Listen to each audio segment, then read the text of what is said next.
আমন্ত্রণ সবাইকে road two democracy অনুষ্ঠানে আপনাদের সঙ্গে আছে আমি সাইফুল হক। এই অনুষ্ঠানটি জেডএসআরএম এর সৌজন্যে শুক্র থেকে রবি এই 3 দিন এই সময়ে আরটিভিতে নিয়মিত সম্প্রচার হয়। দর্শক, পতিত শেখ হাসিনা সরকারের গুরুতর মানবাধিকার লঙ্ঘনের আইকন আয়নাঘর, সার্ভাইভার এবং গুম সংক্রান্ত কমিশনের তথ্যে জানা গেছে এই কুঠুরিগুলোর দেয়ালে দেয়ালে খোদাই করা ছিল শত শত মানুষের নরক যন্ত্রণার স্মৃতিচিহ্ন। ক্ষমতায় টিকে থাকতে আইনশৃঙ্খলা রক্ষাকারী বাহিনী দিয়ে রাজনৈতিক কর্মী, ভিন্ন মতাবলম্বী, মানবাধিকার কর্মী, সাংবাদিকদের তুলে নিয়ে আটকে রাখা হতো এসব গোপন বন্দিশালায়। সরকারের পছন্দ না হলে জঙ্গি ট্যাগ দিয়ে ইন্টারোগেশন সেলগুলোতে আটকে রেখে নৃশংস কায়দায় করা হতো নির্যাতন। আজ আমরা শুনব কতটা ভয়ঙ্কর এসব বন্দিশালা, কিভাবে তুলে নেওয়া হতো, নির্যাতন করা হতো কিভাবে, কাদের ছেড়ে দেওয়া হতো আর কাদের কপালে জুটত মৃত্যু। আমাদের আলোচনার বিষয় কতটা ভয়ঙ্কর আয়নাঘর। আর এই বিষয়ে আলোচনার জন্য আজ আমাদের সঙ্গে স্টুডিওতে রয়েছেন মানবাধিকার কর্মী নূর খান লিটন। আমাদের সঙ্গে আরও রয়েছেন আয়নাঘরের প্রথম সার্ভাইভার শেখ মোহাম্মদ সেলিম।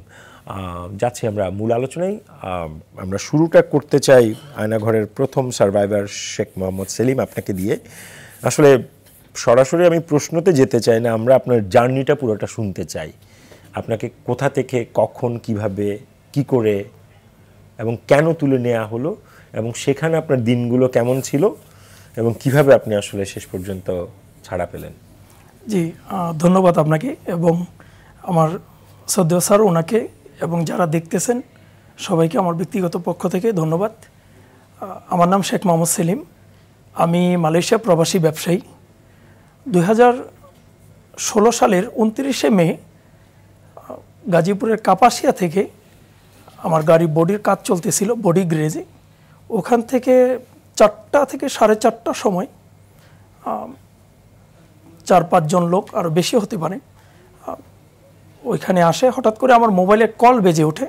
আমি আমার পকেট থেকে ফোনটা বের করি, বাট স্ক্রিনে কোনো নাম্বার ছিল না, মোবাইলটা স্ক্রিনটা সাদা হয়ে গিয়েছিল।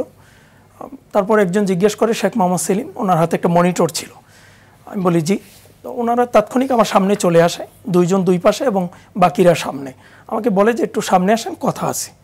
তো আমি হয়তো ফিল করি গাড়ির কোনো ঝামেলা বা পলিটিক্যাল কোনো ইস্যু হতে পারে, যেহেতু আমি মালয়েশিয়া যুবদলের মহানগর কমিটির 2013 সাল থেকে সাধারণ সম্পাদকের দায়িত্ব পালন করি এবং মালয়েশিয়া যুবদলের ভাইস প্রেসিডেন্টের দায়িত্ব পালন করি।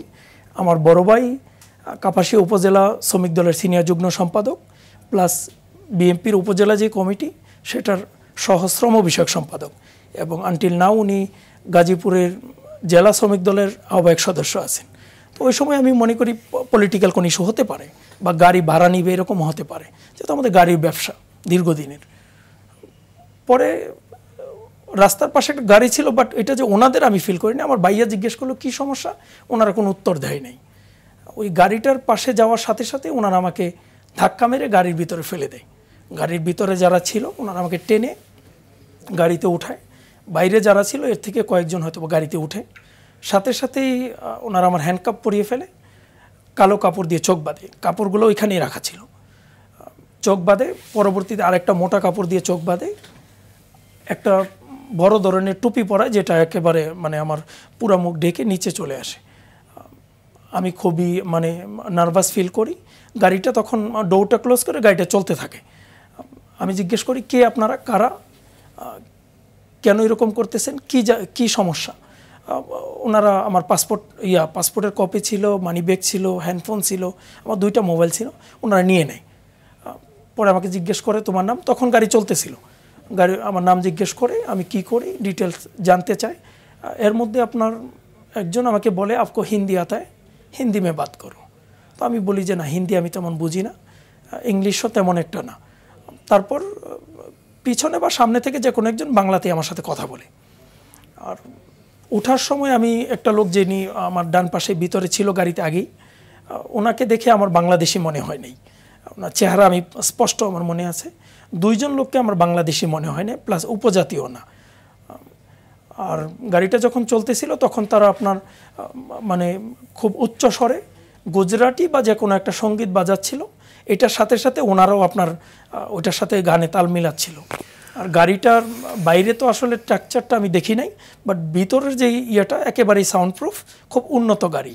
যেহেতু গাড়ি লাইনে ব্যবসার মালয়েশিয়াতে আমার 3টা গাড়ি ছিল, আমি গাড়ি সম্বন্ধে আমার খুব ভালো অভিজ্ঞতা। বাইরের কোনো সাউন্ড আপনার ভিতরে সচরাচর আসে না। তো আমি ওনাদেরকে বলি যে আপনারা কারা, সামনে আমার বাড়ি, আপনি ব্রেক করেন, মেন রোডের পাশেই আমার বাড়ি, কি জানতে চান, কেন এরকম করতেছেন, আপনাদের পরিচয় দেন। বাট তখন আমি আসলে খুবই নার্ভাস ফিল করি, আসলে কথা আমার আসতে ছিল না। তো ওনারা গাড়ি আর ব্রেক করে নেই, গাড়ি আপনার চলতেছিল। রাজেন্দ্রপুর রেল ক্রসিংয়ে যখন গেছে তখন আমি ফিল করি যে এখন রেল ক্রসিংয়ে গাড়িটা আছে, কারণ গাড়িটা আপনার ওই রেল লাইনটা পাস হওয়ার সময় গাড়িটা ফিল করার মতো, মানে ওচা নেচা। তারপরে আপনার সেনাবাহিনী ক্যান্টনমেন্ট, ওইখানে কয়েকটা স্পিড ব্রেকার আছে যেগুলো আপনার ফিল করার মতো, আর খুবই স্লোলি গাড়ি চলে। লাস্ট যে চেকপোস্ট, ওইখানে গাড়িটা থামানো হয়। থামানোর পরে ওনারা মেবি সামনের গ্লাস খোলে। না সেলিম ভাই, আপনি কিভাবে বুঝতে পারলেন যে ডিরেকশনটা কোন দিকে, এটা রাজেন্দ্রপুরের দিকে কিনা, তারপর হচ্ছে আপনি চেকপোস্ট এটাই লাস্ট, এটা বোঝার মানে আপনি কোন বুদ্ধিতে বুঝলেন, আমরা যদি একটু জানি আর কি। জি ধন্যবাদ। ওই রাস্তাটা আমার খুবই পরিচিত, যেহেতু আমাদের গাড়ির ব্যবসা, আমি চোখ বন্ধ, সেটাই বলছি। আপনার আমিও গাড়ি চালাইছি ওই রাস্তায়, আমাদের গাড়ি নিজেদের। তো রেল ক্রসিংয়ে গেলে এটা সচরাচর আপনিও একবার গেলে বুঝতে পারবেন যে আপনি রেল ক্রসিংয়ের মধ্যে আছেন, কারণ ফিল করার মতো। আর সেনাবাহিনী ক্যান্টনমেন্টের যে স্পিড ব্রেকারগুলো, এগুলো খুবই উঁচা, একেবারে স্লোলি গাড়ি চলে। আর প্রথম স্পিড ব্রেকার আমি আসলে পুরো বিষয়টা মানে অ্যানালাইসিস করার চেষ্টা করছি যে কারা আমাকে নিচ্ছে, কারণ বাংলাদেশের সচরাচর আপনার লোকজনকে উঠিয়ে নিয়ে যায়। আরেকটা জিনিস আমি একটু জানতে চাই, আপনি বললেন যে ওরা বাংলাদেশে, আপনার মনে হয় নাই, ওদের কোন ভাষায় কথা বলছিল? উনি আমাকে হিন্দিতে কথা বলতে বলছে, আপকো হিন্দি আতা, মানে আমাকে জিজ্ঞেস করছে যে তুমি কি হিন্দি বুঝো কিনা। তো আমি বলছি যে আমি হিন্দি বুঝি না। নিজেদের মধ্যে ওরা হিন্দিতে কথা বলছিল না? পরে কারা আমাকে জিজ্ঞেস করছে নামটাম, এটার আমি দেখি না, কারণ চোখ বেঁধে ফেলছে। বাট আমার ডান পাশে যিনি ভিতরে ছিল আগে থেকেই, উনি আমার সাথে হিন্দিতে মানে কথা বলছে আর কি। ওকে, গাড়িটা আপনার যে ওই ক্যান্টনমেন্টে যেখানে ব্রেক করে, যে কোনো এক সাইডে গ্লাস খোলা হয়। সেনাবাহিনী অফিসার জিজ্ঞেস করে ওনাকে কোথায় নিয়ে যাচ্ছেন, তখন ওনারা বলে যে আপনি পিছনের গাড়িতে কথা বলেন, আমরা কোনো কিছুর উত্তর দেব না। 1-2 মিনিট সময় পরে আবার গ্লাসটা বন্ধ করে গাড়িটা চলতে থাকে। আমার ক্যালকুলেশন অনুযায়ী সেনাবাহিনী ক্যান্টনমেন্ট থেকে ন্যাশনাল পার্কে যে কোনো একটা জায়গায় জঙ্গলে আশেপাশে ওনারা গাড়িটা ব্রেক করে আমাকে নামানো হয়, ওই গাড়ি থেকে অন্য একটা গাড়িতে আমাকে উঠানো হয়। পরে আবার ওই গাড়িটাও আপনাকে কন্ডিশন ভিতরে সেমি সাউন্ড প্রুফ চলতে থাকে। আমার ধারণা অনুযায়ী আপনার জাগ্রত চৌরঙ্গি এগুলা পাস হয়ে হোটেল রেডিসন পাস হয়ে আশেপাশে কোথাও খুব নিস্তব্ধ একটা জায়গাতে নিয়ে যাওয়া হয় আমাকে। আপনার মোটামুটি আপনার নৌবাহিনী ক্যাম্প পাস হয় বা এরকম আশেপাশে কোথাও। ওনারা যেই জায়গাটা নিয়ে যায় ওইখানেও একটা চেকপোস্টের মতো ছিল, আমি ফিল করি। সামনের ড্রাইভিং সিট বা এই পাশে যখন একটা গ্লাস খুলে ওনারা কোনো কথা বলে না, মেবি কোনো স্যালুট দিছে, বাকি কোনো শব্দ হয়নি, বাট বাইরের কিচিরমিচির শব্দ আমি শুনতে পাই। পরে গাড়িটা চলতে থাকে মোটামুটি 4-5 মিনিট বা আরও প্লাস হতে পারে। একেবারে স্লোলি গাড়িটা চলে, আমাকে এক জায়গায় নামানো হয়। আমি 3টা স্টেপ সিঁড়ি ফিল করতে পারি। একটা কলেপসেবল গেট খোলা হয়, আমাকে ওইখানে নিয়ে যাওয়া হয়। আমাকে অনেক দূর হাঁটানো হয়, খুব নিস্তব্ধ একটা জায়গাতে। অনেক দূর হাঁটানোর পরে আমার মনে হয়েছিল একই জায়গাতে আমাকে বারবার ঘুরাচ্ছে কি না, এরকম হতে পারে। ওনারা 2 জন আমাকে ধরে অনেক দূর হাঁটানোর পরে একটা ঠান্ডা রুমে আমাকে বসিয়ে রাখা হয়, প্রচণ্ড ঠান্ডা। তারপর 2-3 জন লোক মেবি আসে, আমাকে চেয়ারে বসায় রাখে, আমার পা চেয়ারের সাথে বেঁধে ফেলে। আমার হাতের মধ্যে আপনার ডান হাতে মেডিকেল ইকুইপমেন্ট লাগানো হয় প্রেশার চেক করার জন্য। চেক করার পর উনি আমাকে জিজ্ঞেস করে আপনি কেমন ফিল হচ্ছে। আমি বলছি আমি খুব নার্ভাস ফিল করতেছি, আপনারা আমাকে কোথায় নিয়ে আসছেন, আপনারা কারা? তারপর উনি বলল অল ওকে, এতটুকু শব্দ বলে ওনারা এটা খুলে চলে যায়। চলে যাওয়ার পরে হঠাৎ করে একজন মহিলার শব্দ আসে, আমাকে জিজ্ঞেস করে শেখ মোহাম্মদ সেলিম। না, আপনি যখন আপনাকে বসানো হলো এই চেয়ারটা কিরকম টাইপের, আপনি বুঝতে পেরেছেন মানে এটা কি কাঠের না লোহার নাকি একটু আরামদায়ক? যেহেতু মেডিকেল ইকুইপমেন্ট বসানো হলো, মানে আমরা কিছু ছবিও দেখেছি যে আয়নাঘরের চেয়ারগুলো কেমন হয়, সেই কারণে বলছি এই চেয়ারটা কেমন ছিল? আসলে আমার সিচুয়েশনটা এমন ছিল, কাঠের না লোহার ওইটা আসলে ফিল করার মতো কন্ডিশন আমার ছিল না। মানে আপনি যেহেতু অনেকগুলো জিনিস হয়তো আপনার নলেজে ছিল, বাট আমি যে বসছি আমাকে ওনারা চেয়ারের সাথে বাঁধছে আমার পা, বাট চেয়ারটা এই যে নড়াচড়া করতেছে এরকম না। আমার মনে হয়েছে স্টপ ছিল চেয়ারটা, আর আমার পাও আপনার বেঁধে ফেলে, হাতও বেঁধে ফেলে, হাত, হ্যাঁ, আমাকে বডি সহকারে আমাকে বেঁধে ফেলে। হ্যান্ডকাপ তো লাগানো ছিল পিছনে, আমার ওই সময় হাতে এইভাবেই ছিল। আচ্ছা আচ্ছা। পরে আপনার পরে মেবি ওনার হ্যান্ডকাপ খুলছিল নাকি আমার এটা অতটা স্মরণ নেই। পরে মহিলা আপনার জিজ্ঞেস করে শেখ মোহাম্মদ সেলিম, উনি কি আমার সামনে ছিল না ডানে বা বামে আমি বুঝতে পারি নাই। মহিলা একজন, হ্যাঁ ওখানে মহিলাও একজন ছিল, উনি আগে থেকেই মেবি ছিল, কারণ উনি আসা যাওয়ার কোনো শব্দ আমি ফিল করি নাই, আচ্ছা আচ্ছা। পাই নাই। বললো শেখ মোহাম্মদ সেলিম কেমন আছেন, কেমন ফিল করতেছেন, আপনার নাম, আপনার পিতার নাম এগুলো বলেন, সব জিজ্ঞেস করে। আমি আমার ডিটেলস বলি। পরে বলতেছে আপনার আসল নাম কি? তো আমি বলছি যে আমার ডাক নাম সেলিম, পুরা নাম শেখ মোহাম্মদ সেলিম। আমি মালয়েশিয়া প্রবাসী ব্যবসায়ী প্লাস রাজনৈতিক দলের কর্মীটা ওই সময় বলি নাই ওনাকে। পরে আপনার বিভিন্ন জিনিস জিজ্ঞেস করে, আপনি আপনার স্থানীয় বাড়ি কোনটা, গাজীপুরে না অন্য কোনো জায়গায়, তারপরে আপনি সিঙ্গাপুরে গেছিলেন কি না, কোটোয়ালিপাড়া সম্বন্ধে জিজ্ঞেস করা হয়, কোটোয়ালিপাড়া গেছেন কি না, পঞ্চগড় গিয়েছিলেন কি না, তারপরে পাকিস্তানে গিয়েছিলাম কি না, বিভিন্ন বিষয় জিজ্ঞেস করে আমাকে হালকা পাতলা মারধরও করে ওই দিনকা।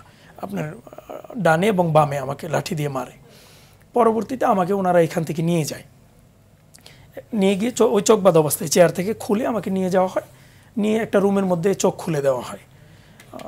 ওইখানে আগে থেকে দুইজন লোক ছিল, একজন বুড়া বয়স্ক লোক ছিল যার জীর্ণ শীর্ণ অবস্থা, আপনার দাড়ি খুব লম্বা ছিল, আর একটা ইয়ং ছেলে ছিল। ওই ইয়ং ছেলেটা আমার সাথে কথা বলে নাই, বাট বয়স্ক যিনি ছিলেন উনি আমার সাথে কথা বলছেন। উনি বলছিল ওনার গ্রামের বাড়ি চট্টগ্রাম মরিচা বাজার আশেপাশে কোথাও, আর ওনার নাম শেখ নূর।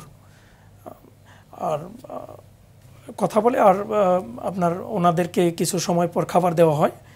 আমাকে আপনার এনার্জি প্লাস একটা বিস্কিট দেওয়া হয় আর একটা মাম ওয়াটার দেওয়া হয়। তারপর আপনার কিছু সময় চলে যায়, দিন এবং রাত্র আসলে আমি ফিল করতে পারি নাই, আর টাইম দেখারও কোনো সিচুয়েশন ওই সময় ছিল না। পরে আপনার কিছু সময় পরে বা 2-1 দিন 3 দিন হবে, এখান থেকে আমাকে পুনরায় জিজ্ঞাসাবাদের জন্য চোখ টোক বেঁধে, যারা আমাকে ওই রুমের ভিতরে প্রবেশ করে চোখ বাঁধে তাদেরও চেহারা আমি আসলে দেখি নাই। ওনারা মাস্ক পরে আসতেন এবং বড় ধরনের সানগ্লাস ইউজ করতেন, পুরা ফেস ঢাকা পড়ে যেত, মানে এরকম একটা কন্ডিশন। তো 3-4 জন আসতো, অনেকের কাছে আর্মস থাকতো, আবার লাঠি থাকতো, আর কালো কাপড়ের ব্যাগ নিয়ে আসতেন, চোখ টোক বেঁধে হ্যান্ডকাপ পরিয়ে নিয়ে যাইতেন। আমার মনে হয়েছিল পুনরায় সেম একটা রুমে আমাকে নিয়ে যাওয়া হয়, যেখানে খুব ঠান্ডা, চেয়ারে বসে আমাকে বেঁধে ফেলে পুনরায় ওই মহিলাই আমাকে জিজ্ঞাসাবাদ করে। শেখ মোহাম্মদ সেলিম বিভিন্ন তথ্য, আমি নাকি কোটোয়ালিপাড়া বোমা পুঁতে রাখছি, আমি প্রত্যেকবার নির্বাচনের সময় দেশে আসি, আর শেখ হাসিনার জনসভাতে আমি বোমা পুঁতে রাখছিলাম, আমি পঞ্চগড় গিয়েছি, পাকিস্তান গিয়েছিলাম, পাকিস্তানের ISIL বা যে কোনো একটা গোয়েন্দা সংস্থার সদস্য আমি, তারপরে গাজীপুরে আমার আসল বাড়ি না, আমার পিতার নাম এটা না, এটা আমার ছদ্মনাম, বিভিন্ন বিষয় আমাকে জিজ্ঞাসাবাদ করে। তারপর আমার পাসপোর্ট নাম্বার নেওয়া হয়, আমি আমার 3টা পাসপোর্ট ছিল, সবগুলোর নাম্বার ওনাদেরকে দিই। প্লাস আমি বলি যে আমি মালয়েশিয়াতে দীর্ঘদিন নাম্বারগুলো মনে ছিল, সব মনে আছে, এখনো মনে আছে। আচ্ছা আচ্ছা। তারপর দেই আমার ফোন নাম্বার নেই, আমার ইমেল, তারপরে বলে আমার অ্যাকাউন্টে বিএনপি এবং জামাতের অনেক টাকা, আমি দেশকে অস্থিতিশীল করার জন্য দেশে এসেছি, বিভিন্ন তথ্য ওনারা জানতে চায়। আমি বলছি আমার অ্যাকাউন্ট নাম্বার আমার মোবাইলে সেভ করা আছে, আল আরাফা ইসলামী ব্যাংকে আমার একটা অ্যাকাউন্ট আছে, 5,000 প্লাস টাকা ছিল ওটার মধ্যে, আর বাকি কিছু টাকা ছিল পরিবহন ব্যবসায় খরচ করে ফেলছি। ওই সময় আমার গাড়ি বডির কাজ করাইতেছিলাম। তো আমাকে প্রচণ্ড মারধর করে আপনার পুনরায় আমাকে এখান থেকে অন্য একটা রুমে নিয়ে যাওয়া হয়। যে রুমে নিয়ে যাওয়া হয় ওইখানে যাওয়ার পরে আমি একটা লোককে দেখতে পাই, তার নাম ছিল, সে আমাকে বলছিল বাড্ডা লিটন, পরিচয় দিয়েছিল যে তার নাম নাকি লিটন, বাট পরবর্তীতে যে নেত্র নিউজের ইনকোয়ারিতে বলছে ছদ্মনাম মেবি, সে লিটন বলছিল। ওই রুমে আমাকে কয়েকদিন রাখা হয়। ওই রুমের আপনার প্রত্যেকটা ওয়ালে নিচে থেকে 6 ফিট বা 7 ফিটের মধ্যে পুরা জায়গা জুড়ে আমাকে DGFI তুলে আনছে, আমি এখানে প্রথম বন্দি লিখে দেয়ালের মধ্যে খোদাই করে লেখা। আপনার ওয়ালগুলো পুরাতন, ওয়ালের আপনার রুমের সাইজ 10 ফিট হবে, আর উচ্চতা 15-16 ফিট হবে। মানে খোদাই আপনি জাস্ট মানে জানার জন্য ওখানে কি আপনাদের ওইসব জায়গায় তো চোখ খোলা আপনি চোখ খোলা রুমের ভিতরে, এবং ওখানে কি কোনো এরকম দেখেছেন ওরা কিভাবে খোদাই করার কোনো ইয়া ছিল কিনা, বা কাঠি বা পেরাক বা কি দিয়ে করলো? জি, আমি নিজেও লিখছি। কিভাবে লিখছেন? আমাদেরকে যখন আপনার মুরগির রোস্ট দেওয়া হতো, কুরাল মাছের পিস দেওয়া হইতো, তারপরে খাসির গোস্ত দেওয়া হইতো, এই হাড়গুলা এর মধ্য থেকে কিছু হাড় রেখে দিতাম, বা যারা ওই রুমে থাকতো তারা রেখে দিত। আর আরেকটা বিষয় হলো, ওনারা আমাদেরকে যে খাবার দিত, প্লেট নেওয়ার সময় ওনারা রুমগুলা চেক করতো যে আমরা কি খাবারের হাড়গুলা রাখছি কি না। এটা খুবই মানে গোপনীয়ভাবে রাখা হইতো। এরকম বলতে পারেন যে আমাদের লুঙ্গির নিচে এক জায়গায় চাপ দিয়ে বা হাতে বগল তলায় রেখে দিত, এরকম যার যার কৌশল হইতে পারে, বাট আমিও রাখছি। ওরা এসে যখন রুমের ভিতর ঢুকে দেখতো না এই লেখাগুলো, তারা তো এমনিতেই গালাগালি করতো। প্রস্রাবের জন্য তাদেরকে ডাক দিলে ওনারা টং দিয়ে দিত ভিতরে। টয়লেট আপনার একবারের বেশি 2 বার যদি যেতে হতো, অকথ্য ভাষায় গালাগালি করতো। আর যারাই এখানে আসলে আমাদেরকে সার্ভিসটা দিছে, আমরা বন্দি থাকা অবস্থায় যারাই আসতো, তাদের বেশিরভাগ লোককে আমার মনে হয়েছিল না তারা বাংলাদেশি, কারণ অনেকেই কথা বলতো না। নির্দিষ্ট 2-1 জন কথা বলতো, আর বাকিরা কথা বলতো না। ওনারা দাঁড়ায় থাকতো, কেউ আর্মস হাতে, কেউ লাঠি হাতে। আর তাদের বডি ফিটনেস খুবই মানে উচ্চতর ছিল, এবং ডিফেন্সের লোকই বলতে পারেন আপনি। তাদের চেহারা তো আমরা দেখি নাই। অনেকে তারপর কি হলো? পরে আপনার ওই রুমের ভিতরে রাখা হইলো। তো ওয়ালের মধ্যে প্রচণ্ড লেখা, অনেকে নাম্বার লিখে রাখছে, আমার পরিবারকে জানিয়েন, কল দিয়ে বললেন যে আমাকে ডিজিএফআই এখানে তুলে গুম করে রাখছে। সরকারের উচ্চতর ব্যক্তিদের সাথে যেন আমার পরিবার যোগাযোগ করে আমাকে এখান থেকে মুক্ত করে। এখানে আমি প্রথম বন্দী, এখানে আসে জীবিত যায় মৃত, এরকম হাজারো লেখা। এদেশে ইসলাম প্রতিষ্ঠা হবে, এটা আমার বাড়ির ফোন নাম্বার, আমার বাবাকে কল দিয়েন, শেখ হাসিনার পতন হবে, আরও হাজারো লেখা। কেউ আবার কারের স্ট্রাকচার ডিজাইন করে রাখছে খোদাই করে, মোটরসাইকেলের আর্ট করে রাখছে খোদাই করে, বিভিন্ন লেখা। আরবিতে অনেক কিছু লেখা ছিল যেটা আসলে আমি বুঝি নাই। সেলিম ভাই, আমি আপনাকে এই জায়গায় একটু থামাচ্ছি। আপনার এই আসলে হৃদয় বিদারক ঘটনা আমরা শুনবো। আমি দিচ্ছি।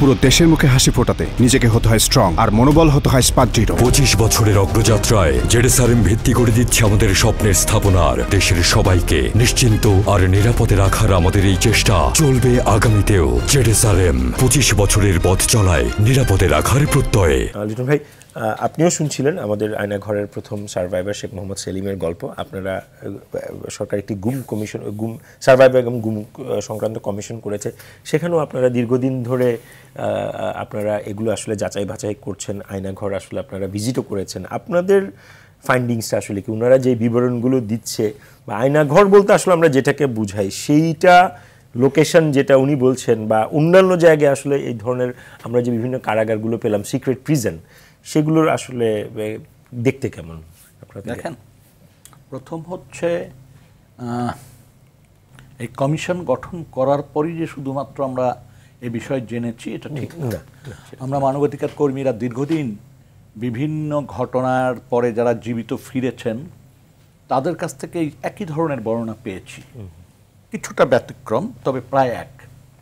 যেমন ধরেন ওয়ালে লেখা এবং উনি যে বর্ণনা দিয়েছেন, এই বর্ণনাগুলি আমরা প্রায় অনেক শুধু মানুষের মুখে শুনিনি, আমরা যখন ভিজিট করেছি এই সমস্ত সিক্রেট প্রিজন আমরা সেখানে এটা পেয়েছি। এবং যারা ওখানে থেকে সার্ভাইভার আছেন তাদের অনেকের সাথে কথা হয়েছে, তারা বলেছেন যে ওই মাংসের হাড় বা মাছের কাটা বা কখনো কখনো কোনা বা প্লেটের কোনা দিয়ে এইভাবে এক একজন এক একভাবে লেখালেখি করেছেন, এবং সেখানে তার নিজের অনুভূতি, নিজের দুর্দশা এবং পরিবারের ঠিকানা লেখার চেষ্টা করেছেন। এটাই আমরা বেশিরভাগ ক্ষেত্রে দেখেছি। তো অনেক, যেমন একটা লেখা আমরা পেয়েছি র‍্যাপ 2 CPC 3-তে, I love my country, I love my family. কোথাও কোথাও কোনো আয়াত মানে আরবিতে লেখা পেয়েছি, যেটা আসলে উদ্ধার করা আমার পক্ষে সম্ভব না, যেহেতু আমি আরবির ওই হয়তো পড়তে পারি না। কিন্তু বাংলায় যে লেখাগুলি ছিল তার ভিতর কোনো কোনো ক্ষেত্রে আমরা টেলিফোন নাম্বার পেয়েছি, কোনো কোনো ক্ষেত্রে নামও পেয়েছি। কিন্তু ওই যে বিষয়টা নামের ক্ষেত্রে সম্ভবত স্পষ্ট করা খুব কঠিন, অনেকে তার ছদ্মনাম লিখেছে বা কেউ কেউ হয়তো বা সঠিক নাম লিখেছে, কিন্তু ডিটেলস না লেখার কারণে সেইটা উদ্ধার করা সম্ভব হয়নি। আমরা চেষ্টা করেছি বিভিন্ন সময়কাল, মানে অনেকে ডেট লিখেছেন, ওই সময়কালের পত্রপত্রিকা এবং নানান সূত্র ধরে চেষ্টা করেছি মিলাইতে, এখনো চেষ্টা অব্যাহত আছে। সেলিম ভাই যেটা বললেন যে ওখানে যারা ছিল তাদের অনেকে ওনার বাংলা বিদেশি মনে হয়, এই তথ্যটা আপনারা পেয়েছেন? একটা জিনিস হচ্ছে এটা, মানে এটা এত মানুষের কাছ থেকে আমরা পেয়েছি যে এটাকে অস্বীকার করার কোনো উপায় নাই।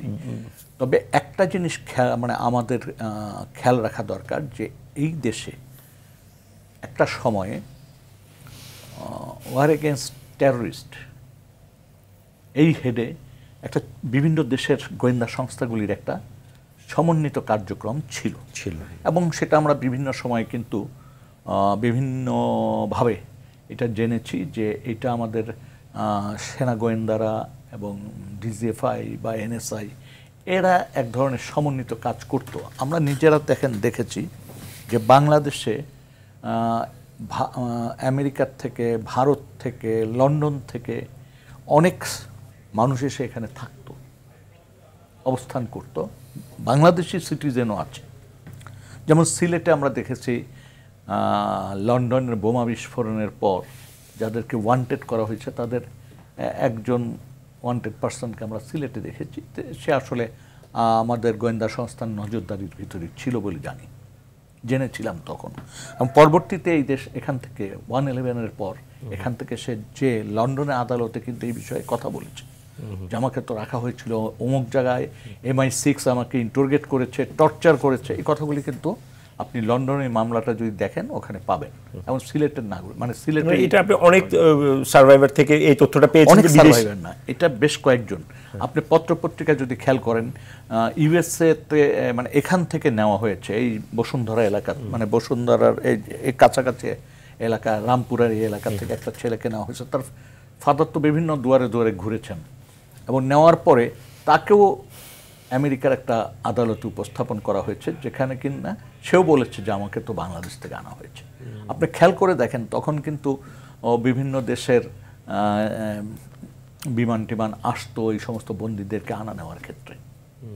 জিজ্ঞাসাবাদ হতো, কিন্তু টর্চার জিজ্ঞাসাবাদ হতো থার্ড কান্ট্রিতে, তারপর তাদেরকে কিন্তু নেওয়া হতো, মামলা দেওয়া হতো। এই জিনিসগুলি কিন্তু অস্বীকার করার উপায় নেই।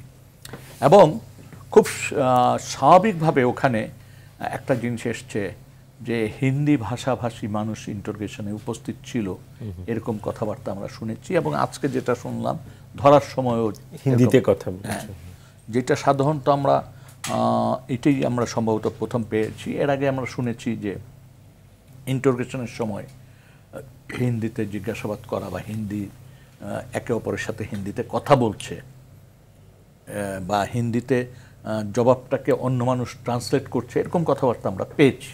সুতরাং এইটাকেও আপনি মানে করার সুযোগ নেই। তবে এটা আমার কাছে মনে হচ্ছে যে এইটা আরও জোরদার হয় যদি আমরা ওই যে ওয়ার এগেনস্ট টেরর বলে যে একটা প্যাক্ট ছিল আমাদের, সেই জায়গা তো খুবই স্পষ্ট যে এটা হতে পারে।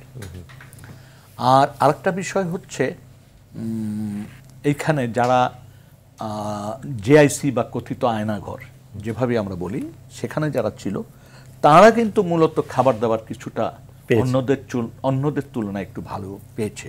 তো সবচেয়ে দুর্দশা ছিল হচ্ছে TFI-তে, অর্থাৎ টাস্ক ফোর্স ইন্টারোগেশন সেন্টার যেটা ছিল, যেটা ক্যান্টনমেন্টের বাইরে র্যাব 1-এর প্রেমিসের ভিতরে, র্যাব 1-এর প্রেমিসের ভিতরে আলাদা একটা বিল্ডিং ছিল যেটা TFI। এবং সাম্প্রতিককালে যেটা আমরা দেখতে পেরেছি, সেখানে আমরা গোপন কুঠারি বলেন বা নির্যাতনের বিভিন্ন ইয়েগুলো আলামত আমরা পেয়েছি, ঠিক যেমন আমরা পেয়েছি আয়নাঘরে। এবং আয়নাঘরে কিছু পরিবর্তনও আমরা দেখেছি।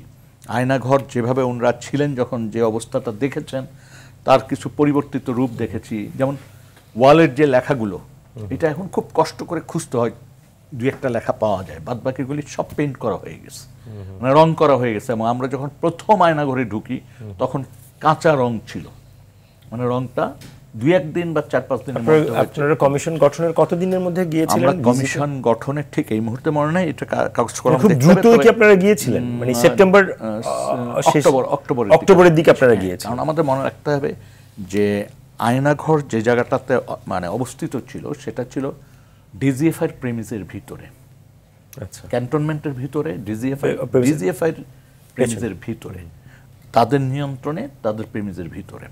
এবং আপনি শুনলে অবাক হবেন যে ওই অফিসটাতে যারা দিনরাত কাজ করতেন তারাও কিন্তু আয়নাঘর বা ওই এরকম কিছু আছে জেআইসি এত নিকটে অবস্থিত তারাও জানতো না।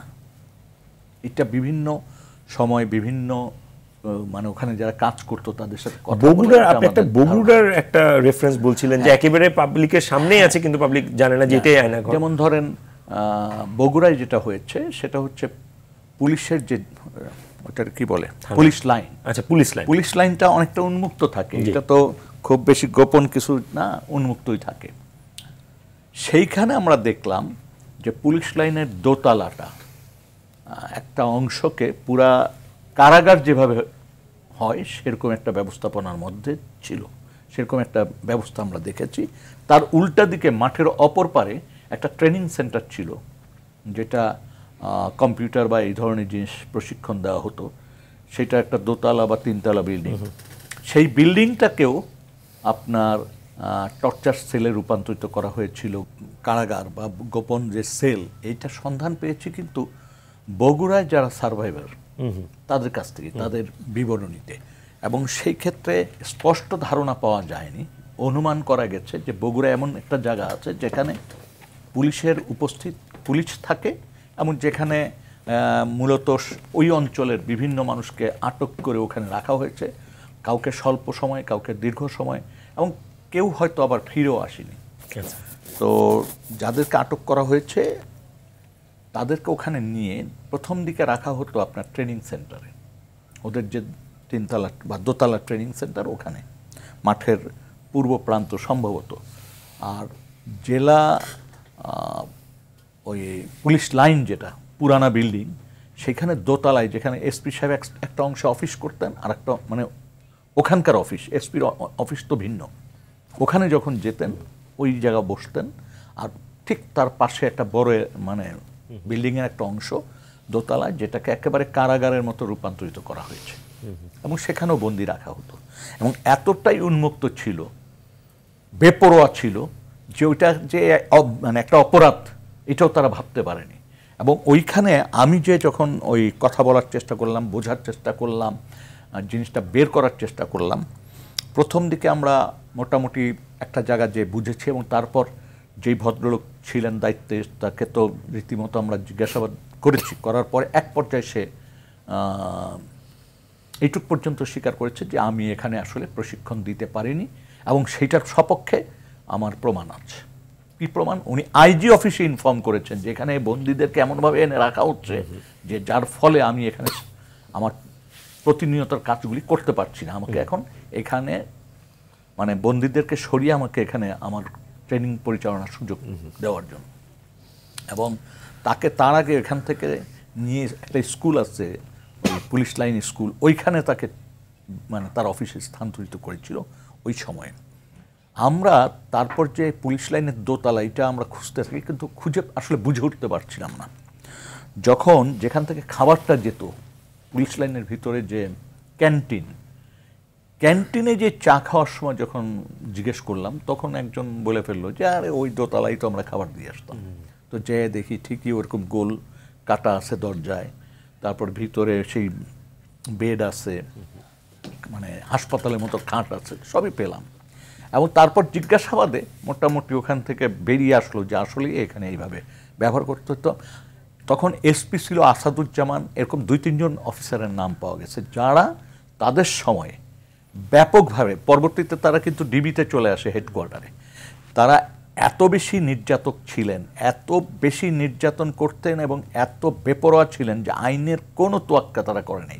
র্যাবের যে জায়গাগুলিতে আমরা দেখেছি, খুবই দুর্ভাগ্যজনক যে এটা এমন একটা ব্যবস্থার মধ্যে ছিল, অর্থাৎ এটার আয়তন যেটা ছিল, এইটা একটা কি বলবো, অ্যাডাল্টের পক্ষে সেখানে তো একটা মানে ছাগল মানে 3.5 ফিট এরকম, সেখানে থাকার সুযোগ নাই, অর্থাৎ লম্বায় সর্বোচ্চ 3.5 ফিট, চওড়ায় 3 ফিট বা 3.25 ফিট, এরকম একটি জায়গায়। সেখানে আবার প্রস্রাব পায়খানার জন্য কোনায় একটা ব্যবস্থা ছিল, মানে ড্রেনেজের মতো একটা ছোট্ট ব্যবস্থা ছিল। তো সেখানে মানুষ ঘুমাইতো কি করে, থাকতো কিভাবে? আবার তার ভিতর 2-3টা সেল ছিল এমন যে নিচতলা থেকে দোতলা যাওয়ার যা সিঁড়ি, ওইটা সিঁড়ির নিচে সেল ছিল, তো সে বসেই থাকতো, দাঁড়ানোর কোনো সুযোগ নেই। দেখা গেল 3 ফিট বা 4 ফিট উচ্চতায় সিঁড়িটা যাচ্ছে, দাঁড়ায় থাকার সুযোগ নাই। তার মানে তার রাখার ব্যবস্থার মধ্য দিয়ে এমন একটা নির্যাতন করা হতো যেটা কল্পনার বাইরে। এবং এখানে থাকা মানুষগুলো আসলে জীবিত ফিরেছেন কিনা এটাও বোঝা যাচ্ছে না, 2-1টি বাদে। কারণ দুজনের জন্য তো এগুলি করা হয়নি, দীর্ঘ সময়ে ব্যবহার করা হয়েছে অনেক মানুষের জন্য। এবং কোনো ছেলে আমরা রক্তের দাগ পেয়েছি, অর্থাৎ রক্ত দিয়েও লেখার চেষ্টা করেছি, অর্থাৎ নির্যাতনের পর ধারণা করছি নির্যাতনের পর ফিরে ওই ব্লিডিং মানে ওই রক্ত দিয়েও সে কিছু লিখেছে। আমরা যত অপরাধের কথা বাংলাদেশের মুক্তিযুদ্ধ থেকে শুরু করে এ পর্যন্ত শুনেছি, এটিও কম না। আমি আরও শুনবো আপনার কাছ থেকে। আবারও যেতে চাই আমাদের আয়নাঘরের প্রথম সার্ভাইভার শেখ মোহাম্মদ সেলিম। সেলিম, আপনি যদি যেইখানে আপনি শেষ করেছিলেন যে আপনার 2-3 দিন আপনাকে ওখানে রাখা হলো, আপনাকে ওরা প্রশ্ন করতে, একটি মহিলা আসতো আপনার সাথে কথা বলতো, এরপরে বাকি জার্নিটা যদি একটু বলেন আমাদেরকে। জি, প্রতিনিয়তই আপনার কয়েকদিন পরে, যেহেতু সময়টা আমি আসলে করতে পারিনি, ওখানে তো সময় দিন আসলে বোঝা যায় না, আমি বাইরের কোনো কিছু তেমন ফিল করি। রুম চেঞ্জ করানো হতো বারবার। জিজ্ঞাসাবাদ করতে যখন নিয়ে যাইতো, বাড্ডা লিটন যেই রুমে ছিল ওইখান থেকে আমাকে নিয়ে যাওয়া হয় জিজ্ঞাসাবাদের জন্যে। তখন আমাকে প্রচণ্ড মারা হয় এবং স্পেসিফিক আমাকে বলে যে আমি কোটোয়ালি পাড়াতে বোমা পুঁতে রাখছিলাম। এইটা কেন, মানে আপনার সেম নামের কি অন্য কেউ কি এই কাজের সাথে? এটা পরবর্তীতে উন্মোচিত হয়েছিল 2021 সালে। জি, এটা আমরা শুনবো নিশ্চয়ই, মানে অনেক দিন পরে। বাট ওনারা এই জিজ্ঞাসাবাদ করে এবং আমি পাকিস্তানের গোয়েন্দার সদস্য, এইটা ওনারা স্পেসিফিক আমাকে বলে। এবং আমার নাম শেখ মোহাম্মদ সেলিম না, এটা আমার ফেক নাম। কি নাম বলে ওরা যে আপনার? ওইটা বলে না। আচ্ছা আচ্ছা, ওনারা জানতে চায় আমার কাছে। তখন এক পর্যায়ে আমাকে আপনার প্রচণ্ড টর্চার করা হয়, ইলেকট্রিক শর্ট আমাকে দেওয়া হয়। বাট ওইটা কিভাবে দেয় আসলে আমি ওইভাবে বুঝতে পারি না। বাট আমার মাথার পিছনে মনে হয়েছিল যে ফুলে গেছে, আপনার রগগুলো ছিঁড়ে যাবে। আমি আমার প্রাইভেট পার্টে ফিল করি, মানে কেটে ফেলার মতো এরকম ফিল হয়। আমার মাথার 2 পাশে প্রচণ্ড ব্যথা হয়, মনে হচ্ছিল রগগুলো ফেটে যাবে। আর আমি আমার নাক এবং মুখ দিয়ে আসলে ওই সময় কি ব্লাড আসছিল নাকি আমি এটা বুঝতে পারি না, বাট পানির মতো বের হয়েছিল। আমি এক পর্যায়ে সেন্সলেস হয়ে যাই, আর ওনারা এগুলো মুছে দেয়। পরবর্তীতে যখন আমি স্বাভাবিকভাবে হই, তখন আমাকে আরেকটা রুমে আমি আরেকটা রুমে দেখি যে আমি ওই রুমে খাটের মধ্যে আমি একলা। আর লিটনের রুমে যেখানে আমি ছিলাম ওইখানে উনি খাটে থাকতেন, আমি নিচে থাকতাম। রুমের মধ্যে একটা করেই আপনার খাট, লোহার খাট ছিল। আর তেমন কোনো বিছানা আমাদেরকে দেওয়া হইতো না, বালিশ দেওয়া হয়তো বা কম্বল পেঁচিয়ে দেওয়া হয়তো, মানে এরকম একটা ছিল। আর পরে আমি যখন একলা রুমে আমাকে রাখা হয়, আমার কন্ডিশন খুবই ভয়াবহ ছিল। আমার মনে হয়েছিল যে আমি আর বাঁচব না। আমার শারীরিক মানসিক সব দিক দিয়ে আসলে আমি খুব বিপর্যয়ের মধ্যে ছিলাম ওই সময়টায়। তারপরে আপনার কিছু সময় যাওয়ার পরে একটু স্বাভাবিক হই আমি। আমার ডান পাশে আপনার যেই রুমটা ছিল, এই রুমের একটা ছেলে, মানে আমি ওই সময় চিল্লায় কান্নাকাটি করি। তো এক্সজস্ট ফ্যান বন্ধ করার পরে কিছু সময়ের জন্য আপনার কন্টিনিউ এক্সজস্ট ফ্যান বন্ধ করা হইতো, লাইক আপনার 40 minute 50 minute plus. Exhaust fan বন্ধ করলে অনেক কান্নার শব্দ শুনতে পাইতাম। আর আপনার আমরা এই পাশের রুমের লোক ওই পাশের রুমের লোকের সাথে কথা বলার একটা কমিউনিকেশনের একটা ব্যবস্থা হইতো। এটা হলো আপনার গেটের সামনে, দরজাটা যেটা গ্রিলে ডোরের সামনে দাঁড়িয়ে আমরা কথা বলতে পারতাম। ওয়ালে আঘাত করলে অপোসাইডে যিনি থাকতেন ওনারা দাঁড়িয়ে ওই গেটের এখানে দাঁড়াইলে কথা বলে কিছু বোঝা যাইতো। তখন ওই ব্যক্তি আমাকে জিজ্ঞেস করে যে আপনি তো এক্সজস্ট ফ্যানগুলো, আপনি বলেন যে এক্সজস্ট ফ্যানগুলো কিছুক্ষণ পর পর বন্ধ, মানে এটার কাহিনীটা কি? এইটা আসলে একটা লং টাইম, মেবি আপনার 24 আওয়ার্সের মধ্যে 2-1 বন্ধ হইতো। আর রুমের বিবরণী হলো আপনার প্রচণ্ড গরম, যেটা আসলে মানে আমার মনে হয় যে 40+ সেলসিয়াস ডিগ্রি। জি, আপনার খুবই গরম, যেহেতু মালয়েশিয়াতে ছিলাম ওইখানেও প্রচণ্ড গরম, বাট ওইটার চেয়েও দ্বিগুণ গরম। আমার শরীরের আপনার 2 দিন 3 দিন পরে আপনার ড্রেস চেঞ্জ করতে দিত, আপনার চোখ বেঁধে গোসলখানায় নিয়ে যাইতো, 1 মিনিট প্লাস বা এর চেয়েও কম সময় আমাদেরকে দেওয়া হইতো। আর বাথরুম তো বন্ধ করার সুযোগ নেই, না, ওনারা বাইরে থেকে লক করতো, বাইরে থেকে নক করতো, বাথরুমের ভিতরে গিয়ে আমাদের চোখ খুলে দেওয়া হইতো, হ্যান্ডকাফ খুলে দেওয়া হইতো। আর খুবই অল্প সময় দেওয়া হইতো। অনেক সময় দেখা গেছে আপনার 1 মগ পানি ঢালছি, দ্বিতীয়টা ঢালার আর কোনো সুযোগ নাই। ওনারা ওই ডৌটা খুলে আপনার গালাগালি করতো বিশ্রী ভাষায়, এবং টেনে হিস্ট্রে চোখ টোক বেঁধে পুনরায় রুমে নিয়ে আসতো।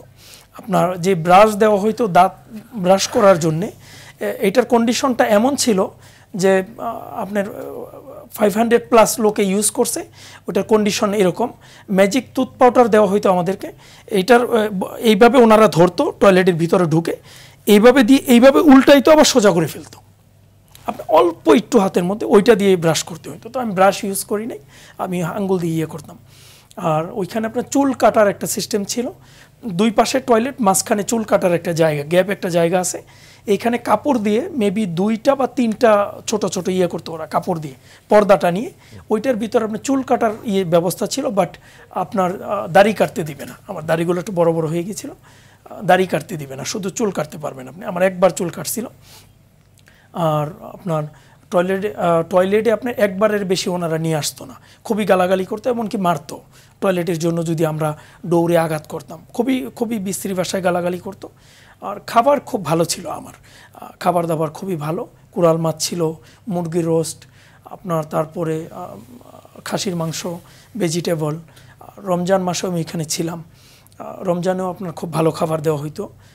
রমজানেরটা আপনার ফজরের আগে বা পরে মেবি এরকম একটা সময় আপনার মাঝে মধ্যে একটা বিমান ল্যান্ড করতো, ওইটা আমি ফিল করি।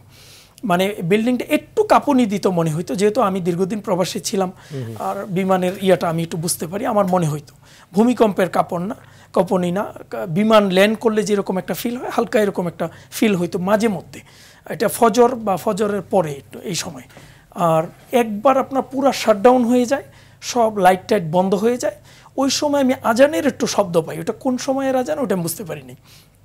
আর সবসময় এক্সস্ট ফ্যানটা চলতো। বাইরের কোনো কিছু আসলে আমার অনেকেই অনেক বিবরণী দিচ্ছে, বাইরের অনেক কিছু দেখছে, বাট আমার দ্বারা এটা হয় নাই। আমি বাইরের কিছুই আসলে ফিল করি নাই, শুনিও নাই তেমন একটা। আর আমি যখন একলা রুমে ছিলাম, ওই যে একজন ব্যক্তি যিনি আমার ডান পাশের রুমে ছিলেন, বাম পাশের রুমেও ছিলেন, কয়টা রুম ছিল এই পাশে ওই পাশে ওটা আমি ওই সময় দেখি না, কারণ চোখ বাঁধা অবস্থায় আমাকে এই নিয়ে আসা। প্রতিদিন কি একই লোকই আসতো আপনাদের কাছে? খাবার যিনি দিতেন তিনি একই লোক? ইনি একই লোক।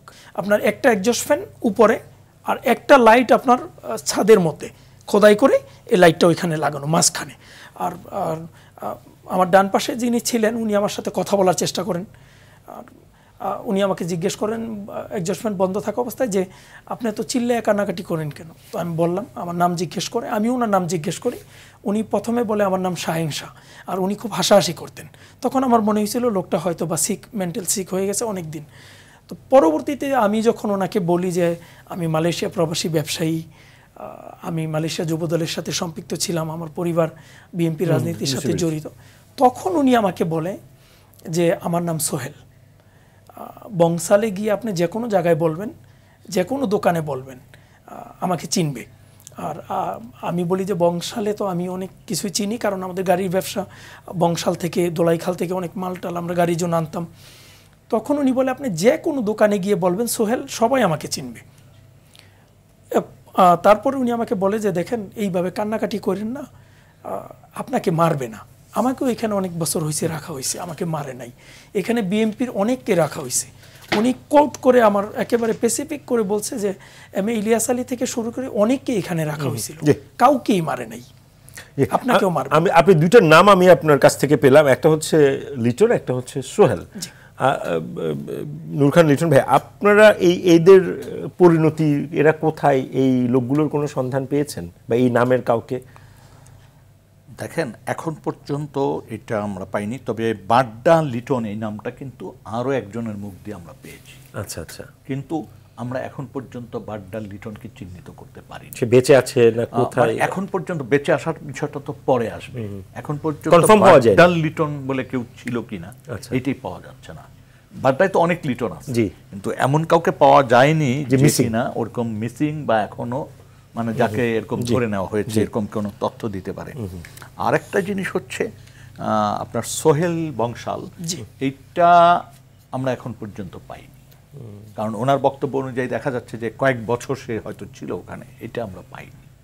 তো একটা হতে পারে যে পরবর্তীতে উনি ছাড়া পেয়েছেন, এই বিষয়ে আর কারোর সাথে কথা বলেননি। আরেকটা হতে পারে যে উনি এখনো মিসিং, এটাও হতে পারে।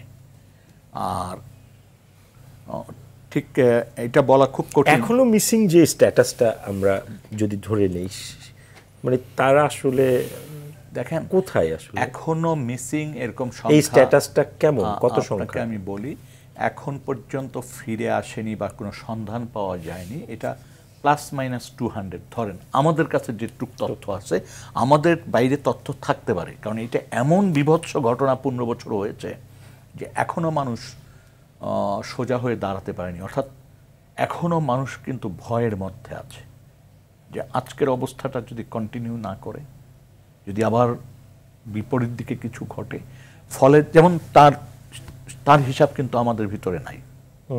সে যেই দুজন নাম বললো সেই হিসাব তো আপনাদের মধ্যে নাই। তো এতে পরিষ্কার যে থাকতে পারে তারা দুইজন, কিন্তু আমরা এখন পর্যন্ত ওইভাবে বংশালের আমরা করতে পারিনি। এখন আমরা হয়তো এটা দেখব।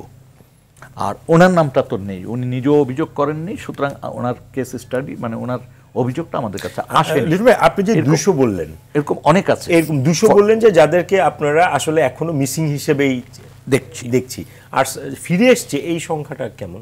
এই সংখ্যাটা ধরেন আমি আপনাকে বলি, আমরা যেটা বলবো এটা আংশিক, জি আংশিকটাই যদি আমরা ধারণা, হ্যাঁ আমরা একটু ধারণা পাই। এটা ধরে রাখেন আমাদের টোটাল ধরেন +-1700, তার ভিতরে 200 মিসিং, 200 বা 250 মিসিং ধরি, তাহলে 1550, 1650 মানে 1450 থাকে। এই 1450 ধরেন ফিরে এসছে, অথবা তাদেরকে মামলায় চালান দেওয়া হয়েছে পরবর্তীতে, এরকম। তো আমার ব্যক্তিগত ধারণা খুব নিশ্চিত এখন পর্যন্ত মানে ডিসিজ কেস যেটাকে আমরা বলি মারা গেছে, সেই রকম কোন সংখ্যা পাওয়া আমি গেছে? আপনাকে একটু বলে নিই, এখন পর্যন্ত মিসিং ব্যক্তিদের সম্পর্কে স্পষ্ট ধারণা দেওয়া খুব কঠিন, কারণ এটি এমনই একটা স্পর্শকাতর ব্যাপার যে আমি যদি এখন বলে দেই, তবে একটা জিনিস বলা যায় যে এদের মধ্যে অনেকেই হয়তো আর ফিরে আসার সম্ভাবনাটা খুবই কম, এইটা বলা যায়। কিন্তু এরা নেই এই কথাটা বলা এখন ওই যে 250 বা 200+ মানুষ, তাদের ভাগ্যে কি ঘটেছে এটা অনুমান করা যায়, নিশ্চিত করা যায় না, কারণ আমরা যতক্ষণ পর্যন্ত একটি ব্যক্তির মৃত্যু সম্পর্কে স্পষ্ট ধারণা না পাবো, তথ্য না পাবো, প্রমাণ না পাবো, ততক্ষণ পর্যন্ত এই ব্যাপার। আমরা একেবারে শেষ পর্যায়ে আপনার কাছ থেকে একটু শুনতে চাই আপনার গল্পের শেষ অংশটা, যে কিভাবে আপনি এখান থেকে ছাড়া পেলেন, মুক্ত হলেন। পরবর্তীতে আপনার কয়েকদিন পরে ওইখান থেকে আমাকে বাইরে নিয়ে যাওয়া হয়। ওনারা গাড়িতে করে আমাকে যে কোনো একটা ব্রিজের উপরে নিয়ে যাওয়া হয়, দুই পাশেরই গ্লাস খুলে দেওয়া হয় গাড়ির, আর আমার দুই পাশে আপনার মেবি বালির বস্তা বা ওজনের 2টা বস্তা বাঁধা হয় রশি দিয়ে। আর ওই সময় আমার চোখ মানে ওইভাবেই কাপড় দিয়ে চোখ বাঁধা ছিল, হ্যান্ডকাপ পরানো ছিল। আমি আপনার লঞ্চের শব্দ শুনতে পাই, যে হর্ন দিলে খুব লং একটা শব্দ হয়, হুইসাল। আর বস্তাটাকে আপনার এই পাশে দুই পাশে রশি দিয়ে বাঁধা হয়েছিল। পরে আপনার আমি প্রচন্ড বাতাস ফিল করি, ঠান্ডা বাতাস, এবং ওনারা আমাকে বলে যে এটা কি মানে সময়টা তার বুঝতে পারছেন না, বাট আপনার আশেপাশে খুব লোকজন ছিল এরকম না, মেবি রাইট হতে পারে, রাতের দিকে হবে, ঠান্ডা বাতাস ফিল করি এবং বাতাসের পানির একটা স্রোতের শব্দ আমি ফিল করি, বা ঢেউ এরকম কিছু, তেমন জোরে না, বাট লঞ্চ এবং আপনার সেলুমিশিংয়ের যে শব্দগুলো ট্রলারে চলে ফিল করি, এবং প্রচণ্ড বাতাস ছিল। একটা জিনিস খালি, আপনাকে যে জায়গা থেকে নেওয়া হলো সেই জায়গা থেকে যে জায়গায় আপনাকে এনে বালির বস্তা বাঁধা হলো, এখানে কত সময় লেগেছে? এই জায়গাটার ডিসটেন্স কত? বালির বস্তাটা ওনারা গাড়ির মধ্যে ছিল না, মানে আপনাকে যেখানে এনে গাড়ি থেকে নামানো হলো কত সময় লেগেছে? লাইক 15-20 মিনিট হতে পারে, বা আরো প্লাস হতে পারে। 15-20 মিনিট হলে মানে নিয়ারেস্ট ধরেন 5-6-7 কিলোর মধ্যে কোনো একটা জায়গা, বাট গাড়ি স্পিডই চলছিল। রাস্তা মেবি ক্লিয়ার ছিল ওই সময়, বা রাত্র হতে পারে।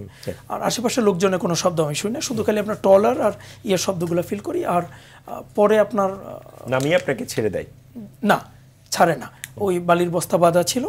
তখন আপনার একজন বলে যে ওনাকে কি শ্যুট করেই ফেলে দিব, তখন বলে যে না, পেটের মধ্যে 2-3টা পোজ দিয়ে দিও, ইতিপূর্বে যাদেরকে ফেলে দিছো এরা তো পরে উপরে চলে আসছে, ওনার পেটে পোজ দিও যাতে মাছ ওনার পেটের অংশটা খেয়ে ফেলতে পারে, লাশ আর উপরে আসবে না।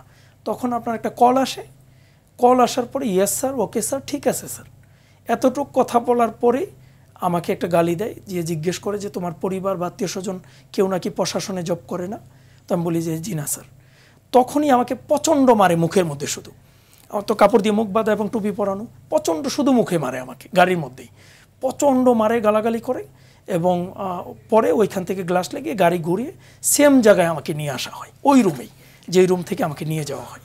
এর 2-3 দিন পরে বা আরও 4 দিনও হতে পারে, পরে আমাকে আমার ড্রেসগুলো ফিরিয়ে দেওয়া হয়, আমার কাপড়, আমি প্রথম দিন আমাকে ধরে আনার যে কাপড় ছিল ওইগুলো ফিরিয়ে দেওয়া হয়, আর গামছা দিয়ে আমার চোখ বাঁধে, হ্যান্ডকাপ পরায়, 2 জন আমাকে ধরে বের করে এবং বলে যে তোমার নসিব ভালো, এটা ওয়ান ওয়ে রাস্তা ছিল, এইখান থেকে কেউ ফেরত যায় না, তুমি বাইরে গিয়ে অনলাইন সোশ্যাল মিডিয়ায় সরকারের বিরুদ্ধে কোনো প্রপাগান্ডা করবে না, কোথায় ছিলে, কিভাবে জিজ্ঞাসাবাদ করা হয়, কোনো বিষয়ে কারোর সাথে বা মিডিয়ার সাথে অনলাইনে কোথাও কিছু বলাবলি করবা না, চুপচাপ দেশে থাকবা, বাইরে যাওয়ার চেষ্টা করবা না।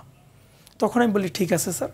তারপর একটা লকার খোলা হয়, আমি শব্দ ফিল করি, আমাকে বলা হয় যে তোমার মোবাইল, মানিব্যাগ, মালয়েশিয়ান লাইসেন্স, সমস্ত ডকুমেন্ট, মালয়েশিয়ার রিঙ্গিত এবং বাংলাদেশে কিছু টাকা ছিল, সব আমরা এই যে যারা নিয়ে যাচ্ছে তাদের কাছে দিয়ে দিচ্ছি। পরে আমাকে 2 জন লোক ধরে আপনার কলেপসেবল গেট খোলা হয়, আমাকে গাড়িতে উঠানো হয়, কিছু দূর যাওয়ার পরে আমার পিছনের হ্যান্ডকাপ খুলে আরেকজনের সাথে আমার হ্যান্ডকাপ শেয়ার করা হয়, আর আমার চোখ খুলে দেওয়া হয়। আপনার প্লাস 15-20 মিনিটের মধ্যে আপনার ডিবিতে চলে আসে, মিন্টু রোড ডিবিতে আমাকে নিয়ে আসা হয়, ওইখানে নাম এন্ট্রি করে তারপর মানে আমাকে বলছিল ছেড়ে দিবে, মামলাতে দিয়ে দাও, বাট ডিবির একটা স্টোরি আছে আপনার, ডিবিতে আপনার অনেকদিন রাখা হয় আমাকে। এই গল্প নিশ্চয়ই আমরা আরেকদিন শুনবো, কারণ এই গল্পগুলো আসলে শেষ নাই। আমি একটু লিটন ভাই আপনাকে দিয়ে, যদিও এই গল্পের শেষ নেই, তারপরে আসলে এগুলো আমরা তো বিচার চাই, সেই বিচার কার্যক্রমটা কিভাবে পরিচালিত হচ্ছে বা হবে? দেখেন, সরকারের তরফ থেকে তো ইতিমধ্যে কমিশন গঠন করা হয়েছে, আমরা তথ্যগুলো সংগ্রহ করার চেষ্টা করছি, যাচাই বাছাই করছি। আমরা প্রথম রিপোর্টটা একটা দিয়েছি, দ্বিতীয় রিপোর্ট আমরা প্রস্তুতের পর্যায়ে আছে, এবং আমরা আশা করছি ঈদের আগেই দ্বিতীয় রিপোর্টটা আমরা জমা দিব, এবং তারপরে আমাদের চূড়ান্ত রিপোর্ট। আপনাদের রিপোর্টে এই যারা এই কার্যক্রমগুলোর সাথে জড়িত, যারা তুলে নিচ্ছে, তাদেরকে চিহ্নিত করা গেছে, অনেককে চিহ্নিত করা গেছে, অনেক ঘটনা এখন হয়তো বলার মতো অবস্থায় আছে, স্পষ্ট আছে। আমরা আশা করছি তৃতীয় রিপোর্টে সবকিছু আমরা স্পষ্ট করতে পারবো, এবং কে দোষী, কে উঠিয়েছে, কে কোথায় নিয়ে রেখেছে, সর্বশেষ কি অবস্থা, এইটা বোঝার চেষ্টা আমরা, মানে এইটার আপনারা কি আশা করেন তাদের বিচার হবে? যদি তাদের যে ক্ষমতা কাঠামোর মধ্যে তারা বিলং করে, সেখান থেকে বিচার করার সুযোগ আছে, সুযোগ নেই এটা বলতে চাই না, তবে এই বিচার করার মতো অনুকূল পরিবেশ যদি থাকে তাহলে বিচার করা সম্ভব হবে। আপনাদেরকে অসংখ্য ধন্যবাদ আমাদের সঙ্গে যুক্ত হওয়ার জন্য। দর্শক, ZSRM presents road two democracy আজ আমরা এখানেই শেষ করছি। সঙ্গে থাকার জন্য সবাইকে অসংখ্য ধন্যবাদ।